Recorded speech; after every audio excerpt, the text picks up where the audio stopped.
Hey, my name is AlyssaMahaleye and my student ID number is E3306143. It is my spring semester of year 2020. Today I'm going to teach you guys how to do a lateral recumbency. I'll go ahead and explain what a lateral recumbency is. First of all, lateral means laying on its side or away from the median plane. Recumbency means laying down or on its dorsum. And a lateral saphenous venipuncture. That vein is on this back leg until you can apply pressure on above the kneecap, and then you can see that it outlines right there. So I'm now going to show you how to restrain a pet safely. She's pretty calm right now, so I'm going to reach over, put a little pressure on her neck, grab this inner leg, reach over, grab this inner leg, and then slide her down my body slowly. You're going to keep pressure on the hip, keep pressure on the neck, that way that she can't move.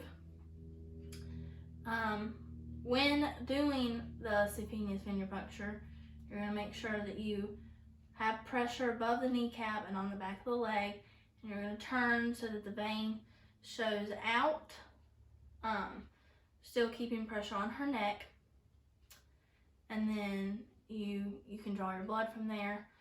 This position is also good for a nail trim or just checking anything out. And then to release, I'm going to go back, let go of her rear leg, let go of her front leg, and let her just stand up. Let her roll over, stand up. And you're going to make sure that your pet is calm the whole time. She did really good. And that is a lateral recumbency and a lateral saphenous venipuncture. Today I'm going to be teaching you guys a cephalic venipuncture and a sternal restraint. We will start with the sternal restraint so that we can get her in position for that venipuncture. With the sternal restraint, sternal just means like sitting up straight. You know, you're going to have her on her hind legs. So I'm going to start with my hand here and have her neck up against my body and thumb right here so that head cannot move. And this hand, I'm going to reach around and just put some pressure down. They'll normally go straight into that sitting position. And at this point, I'm going to keep her still restrained up here. And I'll show you the cephalic vein just comes right here, around here on the forearm. And to get that position, you're going to push up, keep your hand under that elbow so that it stays out straight, can't be moved. And then you're going to take your thumb, place it on this side of the forearm, and just twist around. That way that vein comes out and the person taking the blood can see that visual clearly. And you're just going to keep pressure there, and then the procedure will take place. They'll draw the blood, and then to release, you just want to slide your hand back and then let her stand up. And that was a cephalic venipuncture and a sternal restraint. Today I'm going to be teaching you guys a feline lateral recumbency. First I will teach you how to safely handle the pet. We are going to be doing a left lateral recumbency, which just means she will be laying on her left side and we will be using our left hand. So I'm going to start by directing her away from me, and then taking my left hand and getting a good scruff, and then taking my right hand and scooping her legs while keeping my arm against her spine. And then I will stretch her out. I'm just going to give her a minute to calm down. And then I will take my hand and push the top leg back and apply pressure. And then my helper will come in and stretch that leg out.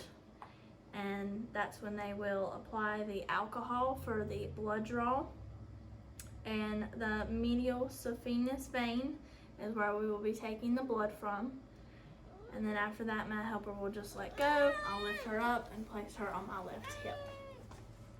Today I'm going to be teaching you guys how to do a feline sternal recumbency for a right cephalic venipuncture.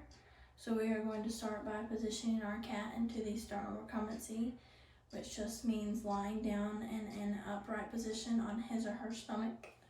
So we are going to start by taking our left hand and scruffing, and then laying him down into the position and sliding him slightly off the table and tilting to our body, and then sliding our hand under his elbow, placing our thumb and twisting over so that the cephalic vein is out and ready, and then we will have our staff member come in and they will swab and draw blood. Once they have drawn blood, you're going to place your finger on the vein so that the bleeding stops, and then you're going to slide back for a safe release.